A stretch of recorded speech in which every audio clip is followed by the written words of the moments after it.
Одлуката да ја напуштиме Украина беше тешка, но следејќи ја ситуацијата имав предчувство дека нешто ќе се случи и бев решен доколку пукне веднаш да заминеме, вели охриѓанецот Дарко Кипарисовски, кој 6 години со своето семејство живее во Харков, каде што се водат најжестоките борби. Целиот живот буквално го собравме во неколку најлон кеси, полнејќи ги со сува храна, вода и јалишта, се што ќе ни се фатеше при рака. Оставајќи го зад себе домот и дел од семејството, кои не сакале да ја напуштат Украина, Дарко тргнал на пат за Македонија со супругата и двете малолетни дечиња. Бомбите пукнаја во 5 сабајле првите, а ние веќе во 8:30 излеговме од дома. Во сабајлето. Веќе кој излеговме имаше премногу гужва. Јас сакав да излезам затоа што живееме блиску до излезов од градов и да излеземе одма на Кружен. Веќе Кружниот беше блокиран таму. Значи стоеше украинска војска и не пушташе. И одма свртивме назад, низ град, значи низ цел град до другиот излез. И на другиот излез веќе пред излезот, кога стигнавме веќе на улицата, до излезот мислам имаше уште неколку километри. Веќе беше све блокирано, значи коли, дури многу, да, не знам колку сати, дури излеговме и после градот, можете едно 7-8 сати беше. И луѓе дури возеа, кај што некај имаше можност, сиве коли возеа на другава лента излегвеа. Значи ако не идат коли од еднава страна, луѓе излегвеа на другава и одеа така што побрзо. Извлекувањето од Украина траеше 2 дена. Спиевме кај туѓинци, се додека не стигнавме на граница со Молдавија, раскажува Дарко. Видовме едно село дека имат, пробавме таму да бараме на интернет да нема некој да ни издават. Имаше се продаваше една куќа и звонавме на жената.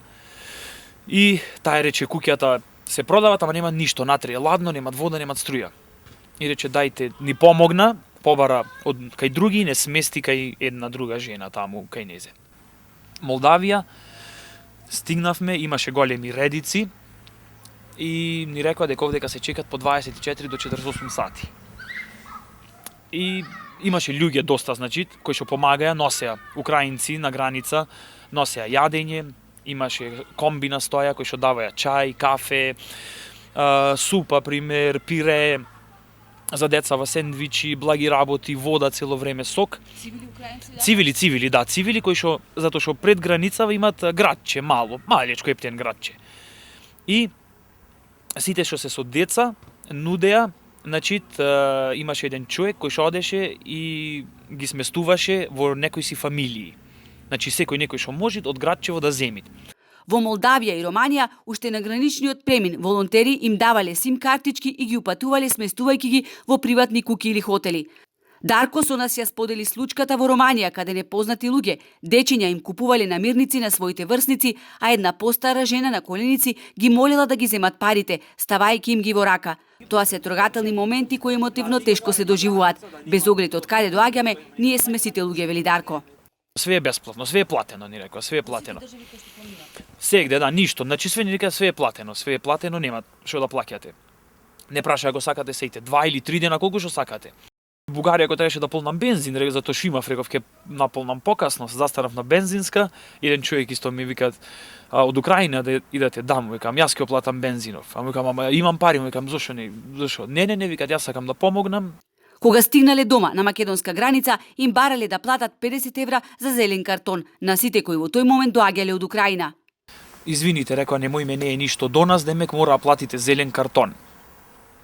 Украинци малце беа разочарани, јас бев нормално малце разочаран, но морав да платам, реков во ред, тоа е живот е, ваму ми помогнеа многу, но сега нешто мора да платам. Но исто сакав нова сега да додам како апел, ако може на пример некој, значи од нашите, од Македонија држава да напред да немат зелен картон за украински коли, затоа што немаше ни во Молдавија, ни во Романија, ни во Бугарија.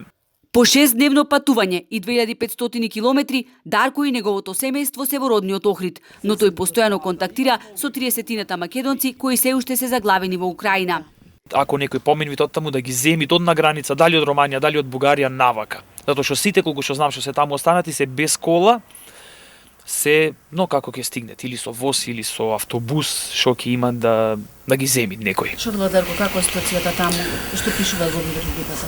Па пишет, овие наши пишет дека е лошо, да. Овие што се во Киев што се цело време трчат во скривници, немат доволно вода, немат храна, на пример струја немат, Грејење, знам во многу делови немат, исто како кај нас во Харков немат грејење, значи го пуштат, го рестартират, ама е све со рестрикции. И Долго не може да се издржи. па јас мислам дека не можеш да издржиш долго, да. И тешко и логистички, значи супермаркетиве не успеват да донесат јадење. Знам, значи претежно за во Харков, затоа што таму јас како што гледам, кај што сум во групи харковски градоначалников што кажуват, пробвет, носет, ама не може толку. И луѓе во чекет, например, чекет пред продавници, чекет многу, имат редици за чекет за кој што ќе купи, што ќе донесе. И за во аптеки исто. Имат проблем со дотур на леко имат. Никогаш не би помислил дека во 21 век ќе гинат недолжни луѓе. Уверен бев дека разумот ќе преовладее. Среќен сум што сум овде на сигурно, но тажен што сите роднини и пријатели останаа во Украина, вели Дарко. Моето 5-годишно синче се уште ги бреуи деновите до роденденот на своето другарче, верувајќи дека навреме ќе се вратиме дома во Украина и дека заедно ќе ги дувнат роденденските свеќи, раскажува Дарко.